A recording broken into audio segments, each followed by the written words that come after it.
My husband opened the closet and went pale. "What is it?" he asked. I was confused.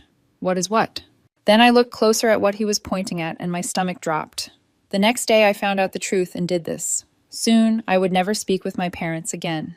I wish I could say it started with something dramatic, like a thud in the attic, a shadow in the hallway, a weird whispery voicemail from an unknown number that just said, "You need to know." But it didn't. It started with my husband, Ma, coming home and asking me if we had any clean sweatpants. That's it. It was a Tuesday, not even a weird Tuesday. Not one of those off-feeling days where the air tastes wrong and birds hit the windows. No, this Tuesday was aggressively normal, the kind of day you could live through 10 times and never remember once. I'd just gotten home from work. I was microwaving leftover penny that had become one sticky noodle brick. Ma walked in, kissed me on the forehead, and said, "God, I'm tired," which is his way of saying hello. I asked if rehearsal was rough. He said the director had a meltdown over someone not understanding subtext. I said, like someone who understands subtext. Then he wandered off to change. That's when it happened. I heard him open the bedroom closet, and then silence. No hanger clanking, no frustrated sigh about how we need to do laundry. Just silence. Then, "Lisa." His voice wasn't sharp, but it had that something like a held breath before a verdict. The kind of tone that makes your stomach tighten before your brain has caught up. I called back, "Yeah? Can you come here?" "Why?" "Just, can you?" Now, I'd like to tell you I had an immediate gut instinct, that I was on high alert, that I dropped my pasta and ran down the hall, whispering, "This is it, the beginning of the end." But the truth is, I rolled my eyes, scraped cheese off my fork, and muttered something about men being helpless without visual confirmation. I walked into the bedroom. He was standing by the open closet, frozen mid-motion like a paused frame. His hand was half extended, pointing at a shelf. "What is it?" I asked. He didn't look at me, just nodded at the shelf again. At first, I didn't see it. Just the usual chaos. A folded beach towel, one of Mika's hoodies, an unmatched sock I keep meaning to throw out because the other one got eaten by the dryer 2 months ago. Then I spotted it, tucked almost casually between a crumpled t-shirt and the towel. "A bra," I frowned. "What is what? It's my bra." "No," he said, "it's not." I stepped closer.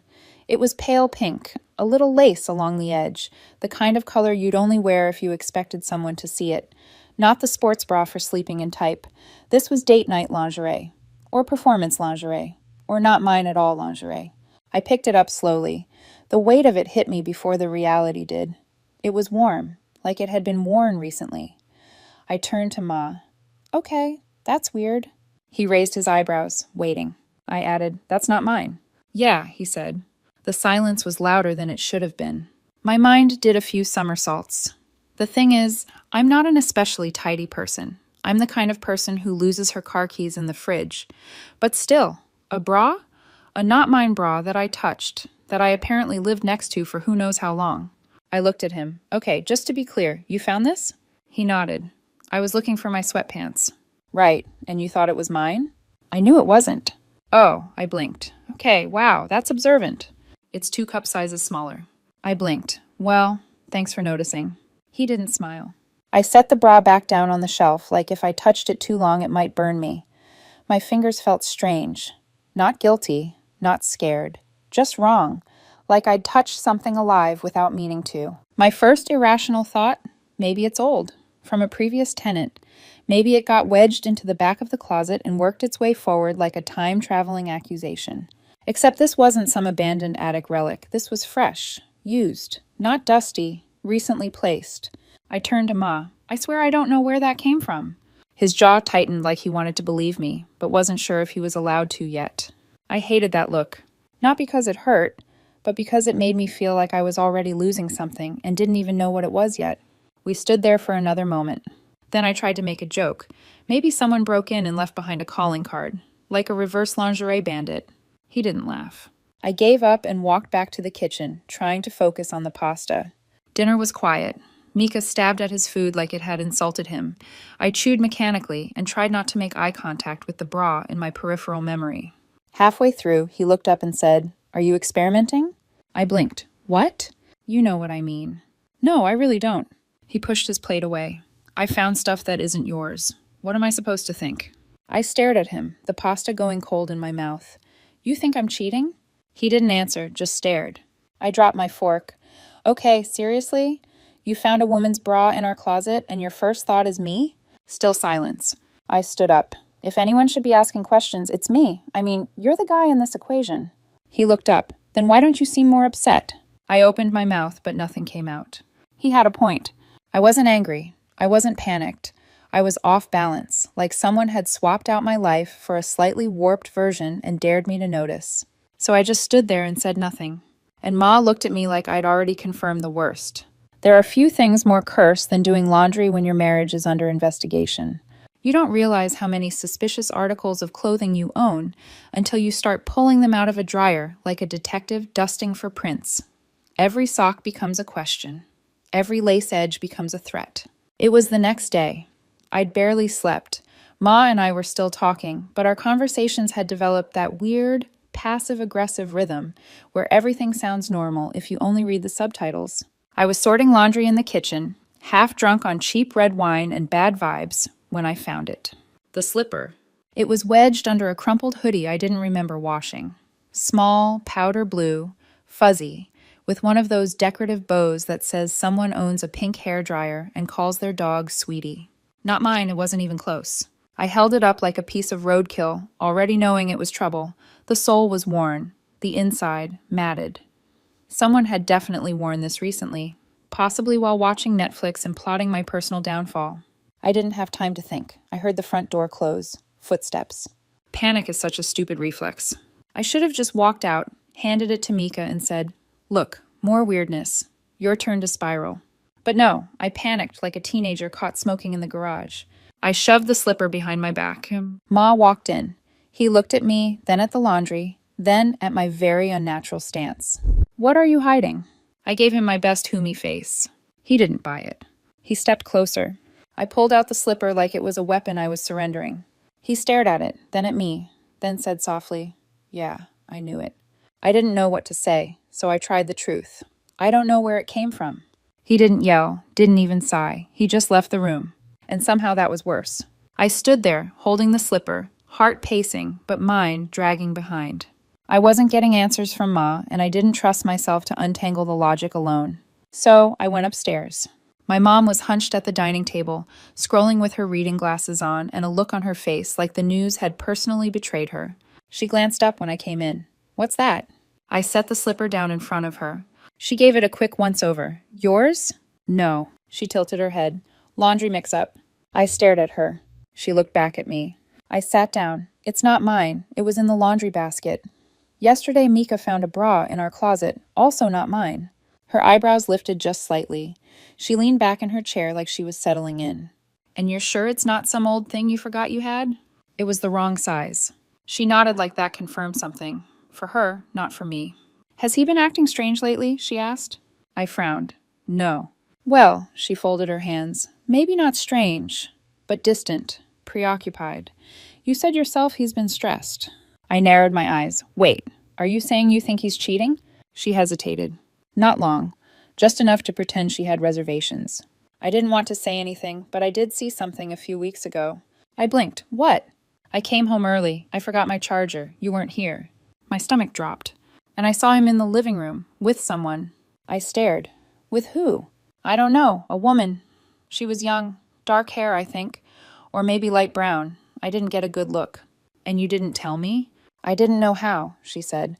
"I thought maybe it was innocent. But now, with this," she gestured toward the slipper, "and a bra showing up in your closet." I couldn't speak. I was still trying to process if I'd actually heard her correctly. She shook her head gently, like she was disappointed for me. "Not in me." "There is someone else's pink bra in your closet," she said, "and you don't even suspect your husband of cheating. You are so naive." I stared at her, then down at the slipper, then back at her. She tilted her head. "He's an actor, Lisa. They know how to perform. You think he couldn't fake surprise if he needed to?"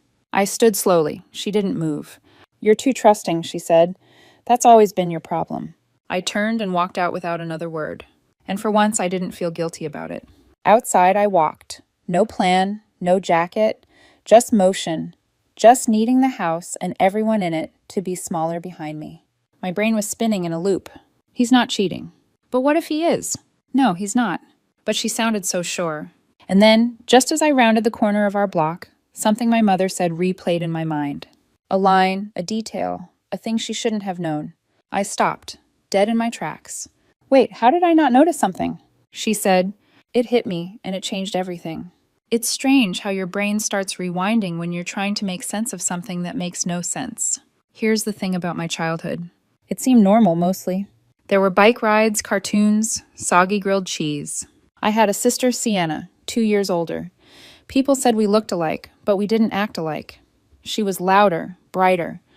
Always the one with glitter in her hair, or a made-up monologue she insisted on performing in the living room.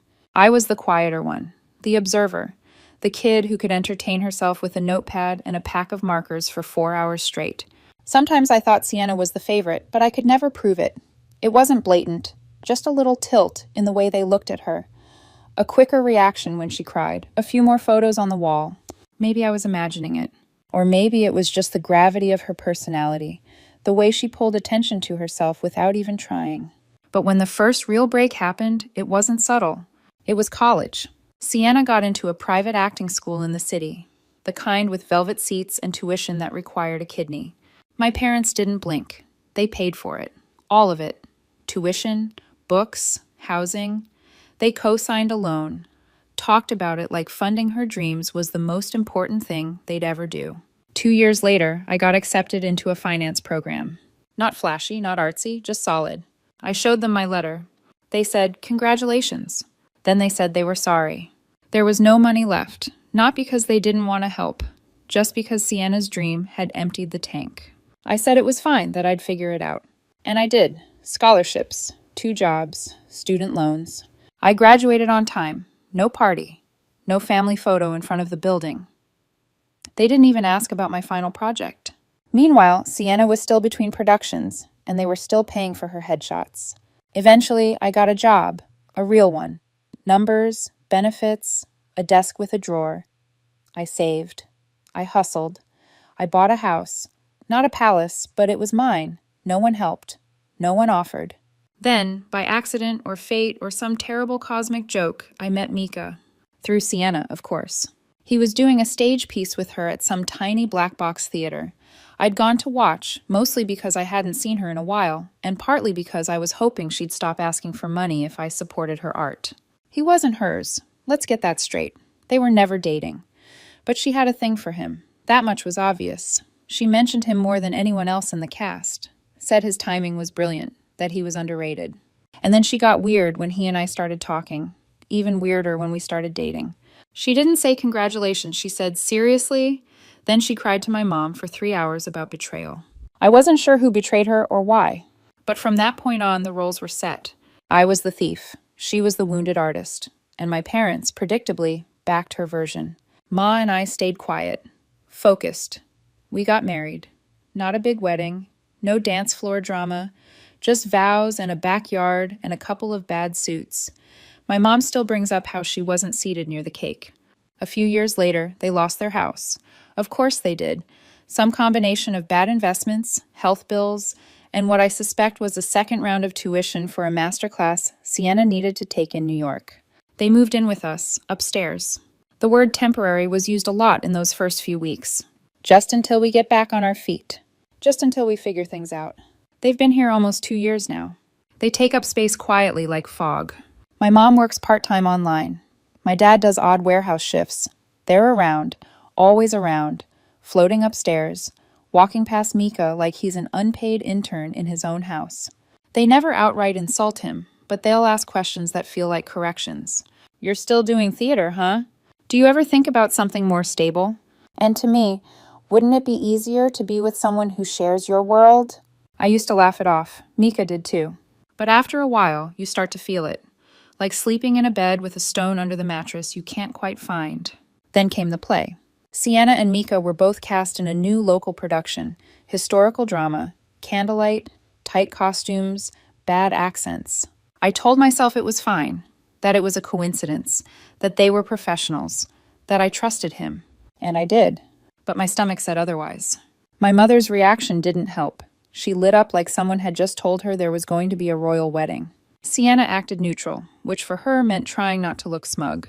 And Mika, bless him, treated it like any other gig. Came home tired, ate leftovers, rehearsed his lines out loud like always. But I felt it, something off, something inching toward the center of the room. And then the bra, the slipper, the silence, the accusation.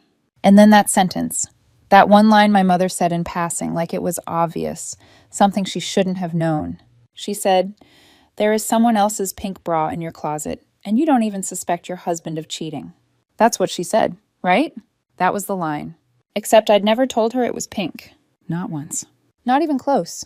I hadn't mentioned the color at all because I hadn't needed to. It wasn't about the color. It was about the fact that it existed at all. Worn, not mine. Planted in our closet like a relationship I didn't remember having. But she knew it was pink, which meant she'd seen it, which meant she didn't hear about it. She put it there. It didn't even feel like a realization, more like a snap. A very quiet, very sharp snap inside my chest. Something that had been tight for weeks just gave way all at once. My mother had planted the bra. And if she planted the bra, she probably planted the slipper. And if she planted the slipper, my stomach twisted. I didn't walk back to the house. I stormed. The house was quiet when I got there. Too quiet. The kind of quiet that makes you wonder if maybe someone already knows they've been caught and fled to Canada, or worse, knows they haven't been caught yet and is planning their next move. I pushed the door open and kicked off my shoes hard enough that one bounced against the wall. I didn't care. I was going to confront her, right now, this second. I was done. But instead of finding my parents upstairs pretending not to hear the chaos, I walked into the living room and saw Mika sitting on the edge of the couch. Not watching TV, not reading, just sitting. Elbows on knees, hands clasped, waiting. He looked up at me. His face was unreadable, but his eyes were tired, like he hadn't slept, like he hadn't stopped thinking since I left the house. My anger paused mid-breath. "Hey," I said. He didn't say hey back. He said, "Your mom told me everything." My stomach dropped. I didn't know which everything we were talking about, but it couldn't be good. "What do you mean?" He took a long breath. "I wanted to hear it from you, but I guess you weren't going to tell me." "Tell you what?" He looked up, not angry, just hurt. "Are you seeing someone?" I blinked. "What are you talking about?" "A woman?" I opened my mouth, then shut it, then opened it again. "What the hell are you talking about?" "Your mom said she saw you, that she came home early one day and you were with someone. Another woman in the house." I laughed. I actually laughed. One of those involuntary, stunned, high-pitched laughs that sounded like it belonged to someone trying not to cry in public. "Seriously?" "She said she didn't want to tell me," he went on, "because you're her daughter and she didn't want to damage anything, but now she felt I had the right to know." I dropped my bag. "And you believed her?" He looked away. "She was convincing." "Oh, wow, she was convincing. Ma, she is not a trained actor. You are." He winced. I exhaled. Sharp, shallow. "No, I'm not seeing anyone. I'm definitely not seeing a woman. And by the way, if I was cheating, which I'm not, I wouldn't bring someone back to the house I share with my parents, you, and 2.5 kinds of mold." I didn't know what to think, he said. She said it so clearly. And the bra, the slipper, it just... I shook my head. "Okay, stop. I'm going to say this once. My mother is lying." He didn't react. "She told me you were cheating," I continued, "that she saw you with a woman when she came home early. She even described her, blonde or maybe brunette. You know, whatever works." Still no reaction. "She told me that after seeing the slipper and the bra. She told me they were pink." That got him. His eyebrows lifted slightly. "I never told her that, but she knew. She slipped up. She knew because she put them there." Silence. Heavy, hesitant. Then he said softly, "Why would she lie?" Right on cue, we heard the front door open. Footsteps, her laugh. Like nothing had happened. Like her chaos grenade hadn't gone off an hour ago. I turned to Ma. "Hide," I said. "What?" "Behind the curtain, or the coat rack, or the hallway wall. Just hide, please." He looked at me for a long second. Then he nodded. I ducked around the corner, heart pounding, like we were defusing a bomb in our own foyer. I heard her footsteps, keys on the counter, then her voice. "Lisa, you home?" I cleared my throat from behind the wall. "Yeah." She walked in, still holding her purse. "Have you seen Mika?" I asked, keeping my tone as light as I could. "No, not today," she said quickly. "Why?" I shrugged. "Just wondering." I looked at her, waiting. Then said, "Actually, there's something I wanted to ask. That woman you said you saw me with. Can you describe her again?" She blinked, then smiled like she had rehearsed this. "Oh, sure. She was young, maybe 20s, short, dark hair. I think she had a tote bag. You two looked cozy." I nodded slowly. Then Mika stepped into the room. She froze. His face was calm, not smug, not angry, just done. So he said, "You told her I was cheating, and you told me she was." My mom stared at him, then at me, then back at him. That's not... "Don't," I said. Her mouth opened again, then closed. She put her purse on the table like we were still going to talk about groceries. Then she walked upstairs. No apology, no explanation, no look back. Just feet on the stairs and silence swallowing the room behind her. Ma turned to me. His voice cracked on the first word. "I'm sorry. I didn't say anything. I let him keep going. I didn't want to believe her. I thought maybe I wasn't enough for you. You're so..." "Don't." He stopped. "You are," I said. He stepped forward slowly, reached for my hand. I let him take it. We didn't say anything for a long time, but we didn't let go either. And I didn't say what I was thinking, not yet. Not until the warmth came back into his grip. But I was thinking it. This wasn't just about my mom. This wasn't just about lies. There was more. There was still more. And I was going to find out. I didn't sleep that night. I lay next to Mika, who eventually drifted off with his arm flopped over my waist like he was afraid I'd float away. But I just stared at the ceiling, blinking slowly and letting the silence fill every space inside me. It wasn't over. I'd caught my mom in a lie. Sure, that was satisfying for about 5 seconds. But I'd seen her face when she was cornered. Calm, unbothered. Like she was already thinking about her next move. Which meant there was more. And I wasn't leaving anything buried. The next morning, I walked upstairs. No dramatic knocking, no rage, just quiet, steady steps. I wasn't there to argue. I was there for the truth. My dad was sitting at the kitchen table, scrolling through his phone like he was trying to avoid responsibility via Bluetooth. "Morning," he said, not looking up. "Did you know what Mom did?" I asked. That got his attention. He looked up slowly, eyes already guilty. So that was a yes. He exhaled. "It wasn't meant to hurt you." "Right," I said. "Just meant to destabilize my marriage. Totally harmless." He had the audacity to look thoughtful. "We just didn't think you and Mika were a good match," he said finally. "You think I don't know that's what you've always thought? You're practical. He's dramatic. He's an actor. That's literally his job. And you're in finance. Is there a rule that says we have to calculate taxes together to be compatible?" He sighed, like I was the unreasonable one. "We just want what's best for you." I laughed once, no humor. "Is that what this was? Best for me?" He didn't answer. I stepped closer. Or was it about something else? He paused. Then, like it was a casual observation about the weather, he said, "Sienna's always had feelings for him." I stared at him. "She never really moved on," he added. "They've got chemistry. You've seen them on stage." "She's pretending," I said. He smiled. "Maybe, but it looked real." "So you decided to sabotage my marriage for the sake of a performance." "We just thought this might be her second chance." I couldn't tell if my heart was racing or just trying to launch itself into space. "Did she know?" I asked. Silence. That silence was everything. I leaned on the table, meeting his eyes. "What did you do?" "We planted the bra." My jaw tightened. "And the slipper?" He nodded. "Why?" "To test your relationship." "To test it." "To show you the cracks." "You wanted it to break." He didn't deny it. "You're too different," he said. "And she's perfect for him." I nodded once, then I walked out. I didn't cry. I didn't scream. I opened my laptop and typed up an eviction notice. I printed it, stapled it, folded it in half. Then I walked back upstairs, dropped it on the kitchen counter, and turned to face them both. "You have 30 days, I said. After that, I want you out." My mom opened her mouth. "We're your parents," she said. "And I was your daughter," I said, "and you still chose her." She tried again. "You're overreacting." I picked up the notice, walked over to the fridge, and magneted it next to the grocery list like it was a family reminder. "This time," I said, "you don't get to rewrite the story." Then I went downstairs. I thought that was the end of it. It should have been. But one piece still didn't fit. I needed to know if Sienna had been part of it, if she'd watched me drown and handed them the water. So I drove to her apartment. No warning, just coffee and closure. She answered the door in sweatpants and a messy bun, clearly not expecting me. "Hey," she said, "is everything okay?" "No," I said. "Do you have 5 minutes?" She stepped aside. I told her everything. The bra, the slipper, the trap, the lie. When I finished, she just sat there, mouth slightly open. They did what? You didn't know? No, God, no. Are you serious? I watched her face for cracks. I didn't see any. I thought they were acting weird, she said, but not like sabotage weird.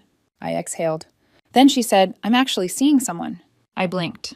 Oh, his name's Marcus. He's amazing. Smart, kind, ridiculously hot, by the way. She grinned. Then the grin faded. They haven't been thrilled, she said, because he's black. Yeah, I nodded.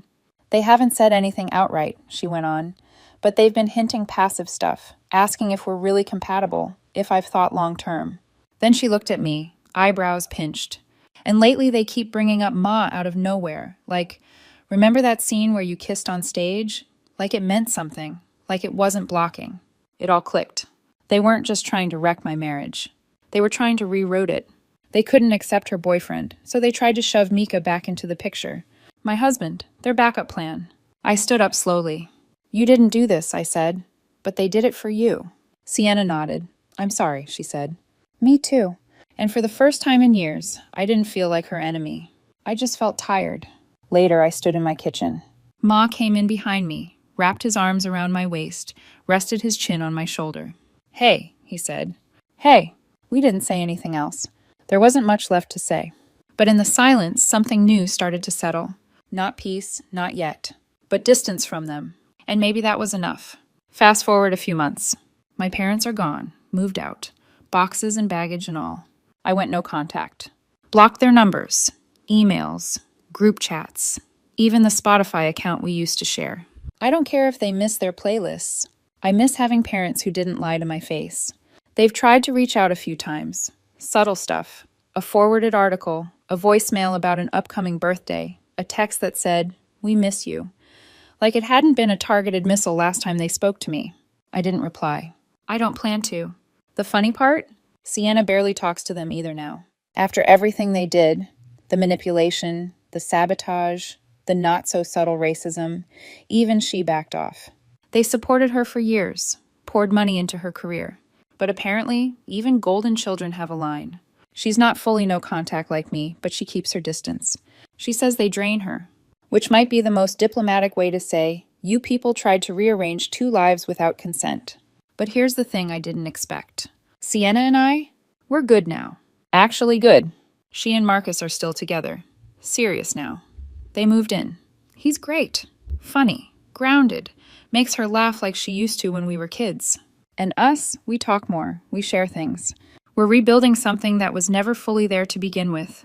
Turns out, when you cut out the part of the family that kept setting fire to the living room, the rest of the house gets easier to live in. So yeah, no contact, no apology, no more second chances. Did I go too far or not far enough? You tell me. Comment below and don't forget to subscribe.